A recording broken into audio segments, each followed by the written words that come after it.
నాన్నా నాన్నా ఏమిటా కేకలు? ఎవరు కావాలి?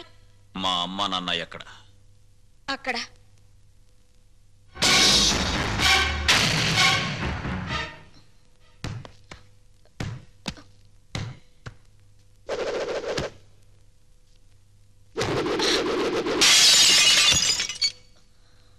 మా అమ్మ నాన్న ఎక్కడ? తెలీదు. రవి ఎక్కడ? తెలీదు. నీతో ఎలా చెప్పించాలో నాకు తెలుసు.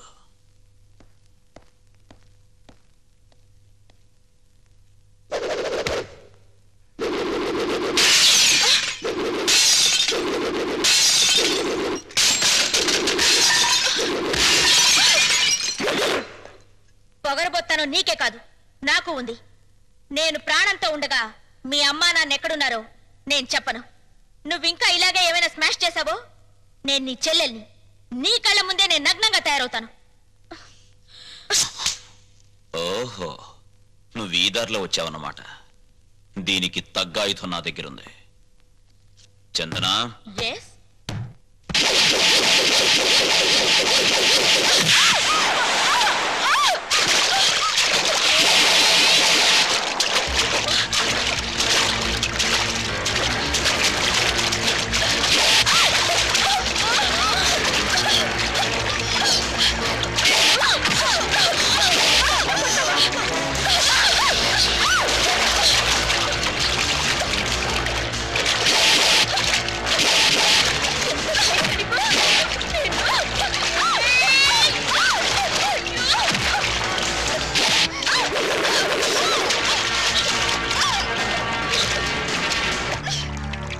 చూడు నీ జింగిల్ జింగిల్ జాని, నాతో పెట్టుకుంటే ఎవరి పరిస్థితి అయినా ఇంతే.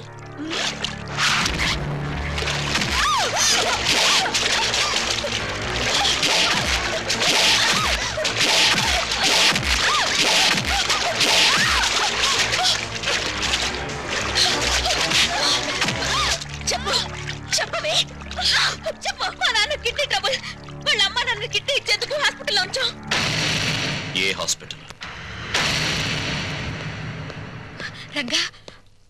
అమ్మా, నువ్వు ఇక్కడున్నావా? నాన్నగారేది? లోపలున్నారు. ఏ ఒంట్లో బాలేదా? అదే కాదురా, పాపారావుకు 2 కిడ్నీలు పోయాయట. ఎవరైనా కిడ్నీ ఇవ్వకపోతే బతకడు. అందుకే మీ నాన్నగారు కిడ్నీ ఇస్తున్నారు. ఏమ్మా, ఆ పాపారావు ఎంత దుర్మార్గుడో మీకు తెలుసు కదమ్మా. అలాంటి వాడికి కిడ్నీ ఇవ్వడం ఏంటమ్మా? నాన్నగారు బాగా ఆలోచించారా? బాగా ఆలోచించావురా. అంటే నీ ఆమోదముద్ర కూడా పడిపోయిందన్నమాట. అవునులే, భర్త అడుగుజాడల్లో నడిచే గుణవంతురాలైన గొప్ప ఇల్లాలివి కదా. ఆయన చేసే త్యాగాలకు సంతోషంగా తలూపి భర్తకు రాబోయే కీర్తికి పొంగిపోయి బయట కూర్చున్నావు. బాబు, మీ నాన్నగారిని సరిగ్గా నువ్వు అర్థం చేసుకోవడం లేదురా. నిజమేనమ్మా, నిజమే. అర్థం చేసుకోకే ఒకసారి చీపోరా అంటే బయటికి వెళ్ళిపోయాను. ఇప్పుడేమైనా అర్థం అవుతారేమో ఒకసారి ప్రయత్నిస్తాను. ఎక్కడా మహానుభావుడు? నువ్వెంతో గొప్పవాడిగా భావించి ఆయన దర్శన భాగ్యం చేసుకుని వస్తాను.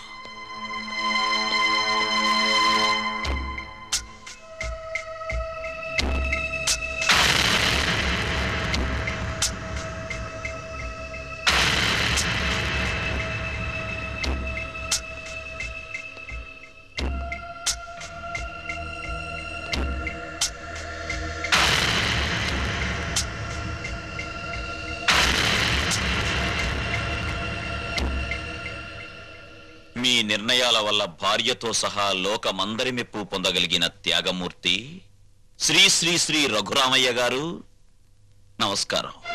శత్రువుకి తన కవచకుండలాల్ని దానం చేసి తన ప్రాణాన్నే పణంగా పెట్టిన కర్ణుడు మీకు బంధువా? పక్షి ప్రాణం కోసం తన రక్తమాంసాల్ని కోసిచ్చిన శిబి చక్రవర్తి మీకు ఆదర్శప్రాయుడా? ఆహాహాహా, ఎంత మంచిని ప్రోత్సహిస్తున్నారు సార్.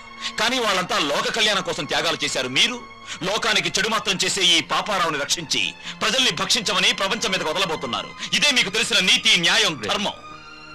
రేరంగా, నీ ఆవేశం నీదేనా? నేను చెప్పేది కాస్త వింటావా? చెప్పండి చెప్పండి. లోకంలో ప్రతి వ్యక్తి తను చేసిందే సరైందనుకుంటాడు. అది మానవ నైజం. అక్కడ అమ్మ సమర్థించడాన్ని విని సంతోషంతో గుండె వేగం పెరిగింది. ఇప్పుడు తమరి వాదన విన్న తర్వాత ఆనందంతో హృదయమే పగిలిపోతుందేమో. చెప్పండి, త్వరగా చెప్పండి.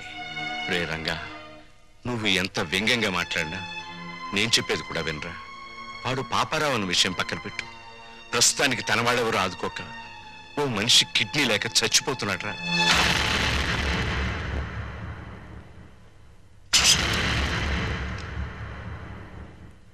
వీడు చాలా దుర్మార్గుడైన మనిషి నాన్న. నిన్ను కష్టాలు పాలు చేయడమే వీడి జీవిత ధ్యేయం. రంగా, ఏం చేయబోతున్నావురా?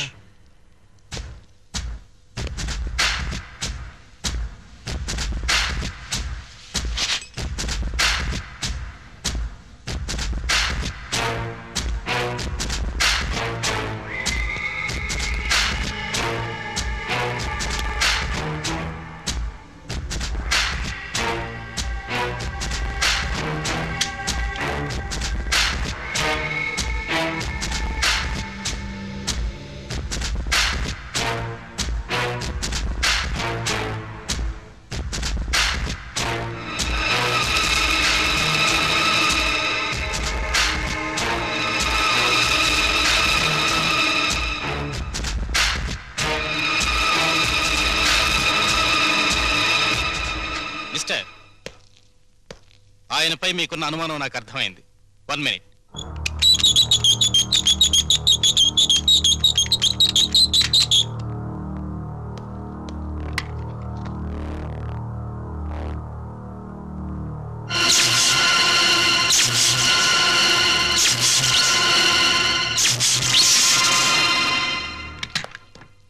ఆయన్ని షాక్ నుంచి కోలుకునేందుకు చేయాల్సిన ప్రయత్నాలన్నీ చేశాను.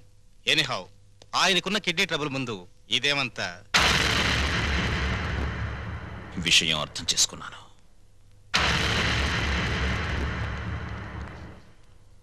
నాన్న, పాపారావు దీనాతి దీనమైన స్థితిలో ఉన్నాడు గనక మానవతా దృష్టితో అతనికి కిడ్నీ ఇవ్వడానికి సిద్ధమయ్యామని అర్థమైంది. ఆ అవకాశం నాకివ్వు. పాపారావుకి కిడ్నీ నేనిస్తాను. రంగా, నన్ను రక్షించడానికి ప్రయత్నిస్తున్నావు కదూ? అలా ఎందుకు అనుకోవాలి నాన్న? నీకన్నా నాలో వయస్సుంది. బ్రతకడానికి 2 కిడ్నీలు అక్కర్లేదు, అర కిడ్నీ చాలు అన్న ఆవేశం ఉంది. వీటన్నిటికీ మించి నీ పెంపకంలో నేర్చుకున్న నీతి, నిజాయితీ, కృతజ్ఞత, బాధ్యత నాలో ఉన్నాయి. ముఖ్యంగా నన్ను వంచిన వాడితో డీల్ చేసే అవకాశం వస్తుంది. అయితే పగ తీర్చుకునే ఆలోచనతో ఈ దానానికి సిద్ధపడుతున్నావు అన్నమాట. చచ, కౌరవులు పాండవులు అన్నదమ్ములు. వాళ్ల మధ్య యుద్ధం వచ్చేసరికి న్యాయ మార్గాన ఉన్న పాండవులు సైతం తమ తాత భీష్ముణ్ణి ఎలా చంపాలో, తమ గురువు ద్రోణుణ్ణి ఎలా జయించాలని ఆలోచించారు. నిజానికి ఇప్పుడు నా పరిస్థితి అంతే. ఆ యుద్ధంలో కత్తులు, కటార్లు, మంది, మార్బలం, కుట్ర, కుతంత్రాలు ఎన్నో ఉన్నాయి. కానీ ఈ యుద్ధంలో నెత్తురుండదు, చంపటాలుండవు. హృదయాలుంటాయి, నీతి నియమాలుంటాయి, బాంధవ్యాలుంటాయి. ఇవేమిటో తెలియని ఆ తండ్రికి కను విప్ప, కన్ను మూత అని తేల్చాల్సి ఉంటుంది. తేల్చేస్తాను.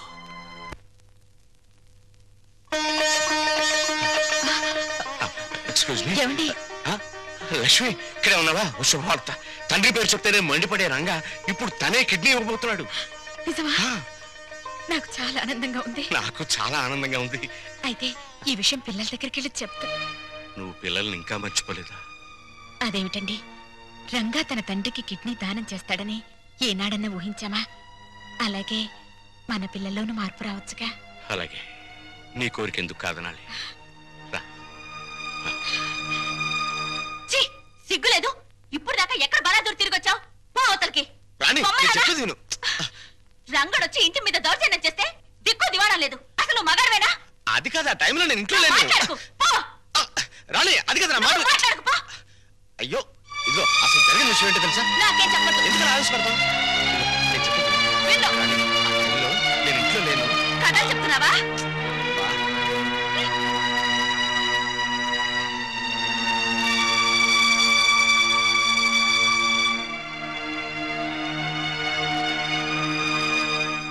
వచ్చేసారు అత్తయ్య. బాగున్నారా మావయ్య? నువ్వు బాగున్నావమ్మా? నేను బాగున్నాను. ఏమండి, ఎవరొచ్చారో చూడండి. అత్తయ్య మావయ్య వచ్చారు. గౌరవనీయులైన నాన్నగారు, ప్రియమైన అమ్మగారు, పర్మనెంట్ గానే వెళ్ళిపోతున్నామని పెద్ద పౌరుషంగా వెళ్ళిపోయారు. ఎక్కడికి వెళ్ళినా టెంపరీ స్వాగతమే లభించిందన్నమాట. ఏమన్నా అంటే ఆత్మాభిమానం.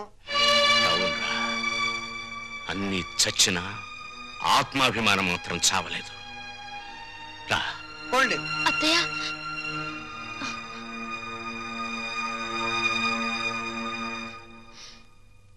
నీలాంటి కొడుకుని పురిట్లోనే వడ్లగిన చేసి చంపాలరా నీచుడా.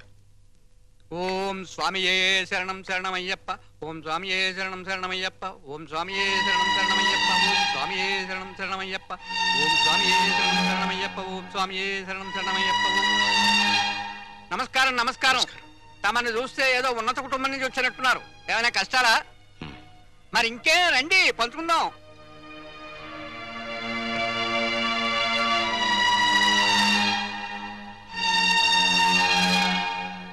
రఘురామయ్య గారు, మీరు చెప్పిన దాన్ని బట్టి మీ కొడుకులు ఒట్టి బుద్ధి లేని వాళ్ళు అని తేలిపోయింది. ఆస్తి మీ స్వాధీతం అంటున్నారు గనక మీరు రాసిన వీలునామా చెల్లదు అని ఒక్క నోటీస్ కొట్టండి. ఆస్తి మీ చేతికి వస్తుంది. దెబ్బకి వాళ్ళకి బుద్ధి వస్తుంది. వాళ్లకు బుద్ధి చెప్పాలని నేను రాసిన వీలునామాన్ని రద్దు చేసి నేను బుద్ధి తక్కువ పని చేయను. భగవంతుడిచ్చిన రెక్కలున్నాయి, ఏదో ఒక పని చేసి బతుకుతాం.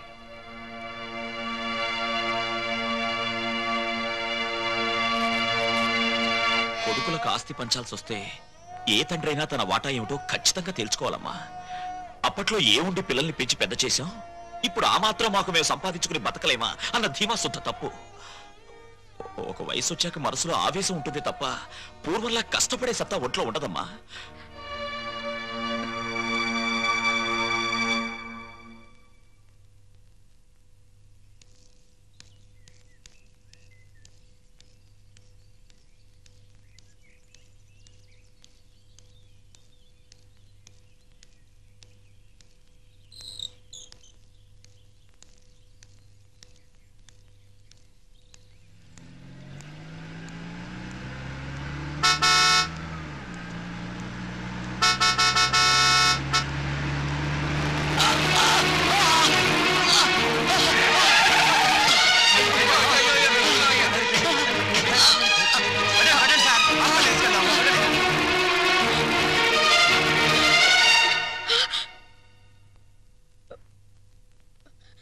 పెద్దోడా, అమ్మ లలిత,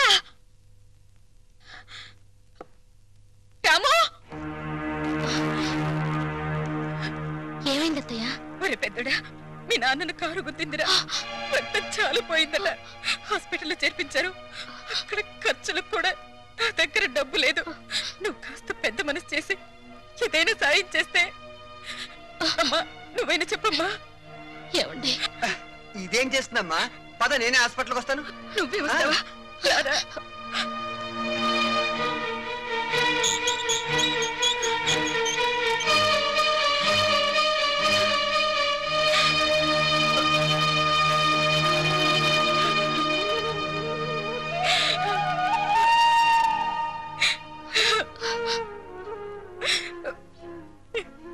ఎలా బ్రతికిన ఆయన ఎలా అయిపోయారో చూసావా? కళ్ళు తెరిచి చూడండి. ఏమండి, ఏమండి, ఏమండి?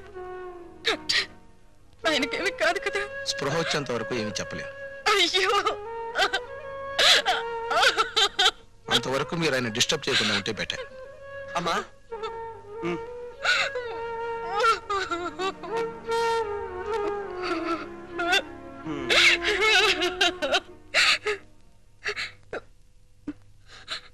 పెద్దోడా, అమ్మా, చిన్నోడికి సుమతికి ఈ విషయం కబుర్ చేయరా?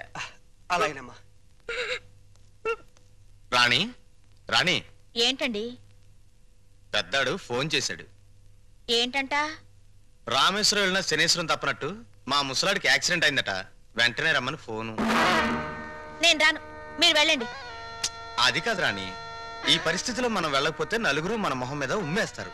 సరే, మొక్కుబడిగా వస్తాను. అది మీరు వెంటనే వస్తానంటేనే. సర్లే పద. అమ్మా, ఒరే చిన్నోడా, మీ నాన్నగారి పరిస్థితి చూసావా? ఈ ఊళ్ళో మంచి డాక్టర్కి చూపించి మీ నాన్నగారికి నయం చేయించరా? తప్పకుండా అమ్మా.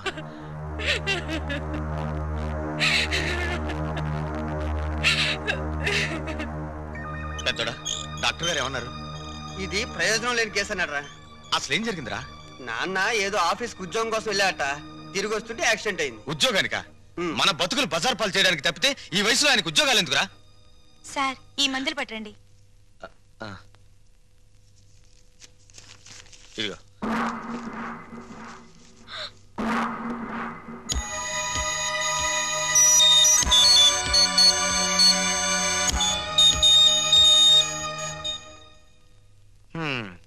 ఒరే పెద్దడా, 4 రోజులుగా ఇంటికి కూడా వెళ్ళలేదు.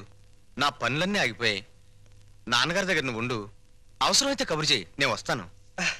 ఇలాంటి పరిస్థితుల్లో నువ్వు నన్ను ఒంటరిగా వదిలేసి వెళ్ళిపోతే ఎలారా? నువ్వు నా పక్కనుంటే నాకు కాస్త ధైర్యంగా ఉంటుంది. అది కాదురా పెద్దోడా, పాల డబ్బా ఫ్యాక్టరీలో బోల్డ్ అని పనులున్నాయి. ఒక్కరోజు నేను లేకపోతే ఎంత నష్టం వస్తుందో తెలుసా? ఈ మనిషి చావను చావడు, బతకను బతడు, మధ్యలో మనల్ని చంపుతున్నాడు. ఏమండి, డాక్టర్ గారు మిమ్మల్ని రమ్మంటున్నారు. నాన్న, రే ఏ మందులకో అయి ఉంటుంది. ఆ డబ్బుంటే రేపు ఆయన పోయాక దహన సంస్కారాలకైనా పనికొస్తుంది. సి మిస్టర్ రవి, మీ నాన్నగారి పరిస్థితి చూస్తుంటే ఆయన బతకడం చాలా కష్టం అనిపిస్తోంది. ఈ విషయం ముందే తెలుసుంటే పోయాక వచ్చిండేవాడిని. అనవసరంగా టైం వేస్ట్ చేసుకున్నాను. ఆయన ఇంకో 24 గంటల కంటే ఎక్కువ బతకరు. మీరు ఆయన ఇంటికి తీసుకెళ్ళటం మంచిది.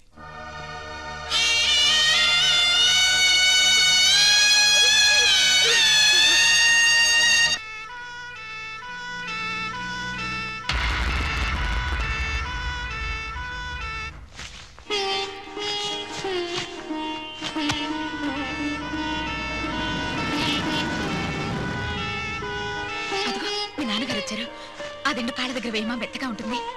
ఇటివ్వండి.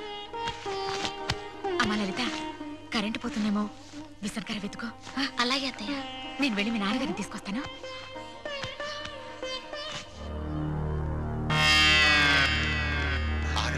పెద్దడా, బయటే పడుకోబెడదాం. ఎవరన్నా చూస్తే బాగోదేమోరా. అది కాదురా, చెడు నక్షత్రంలో పోతే 6 నెలలు కొంప పాడు పెట్టాలి. ఆ సంగతి తెలుసుగా? కరెక్టేరా నువ్వు చెప్పింది.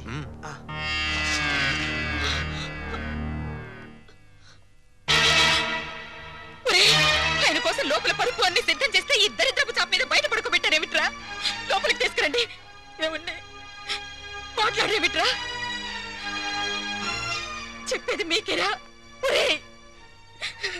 లోపలికి తీసుకెళ్లాలన్న విషయం మాకు తెలుసమ్మా, కానీ ఏదన్నా జరిగితే అంటే పెద్దదాని నీకు తెలీదా? ఎంత గొప్ప వాళ్ళనైనా ఈ పరిస్థితుల్లో ఇక్కడ ఇలానే ఉంచుతారు. ఇదేనా చివరికి? ఇదేనా ఈయనకు చిక్క చాప అంతేనా? ఏమండి, చాప పాతదయింది పారేద్దామండి అంటే వద్దు, దాచిపెట్టు లక్ష్మి అన్నారు. ఎందుకైనా అండి? ఒరే, చాప మీద దుప్పటి కూడా లేదురా, తల కింద ఎత్తు లేదురా. ఆయన పడుకోలేరురా, ఆయన వల్ల కాదురా, ఆయన వల్ల కాదు.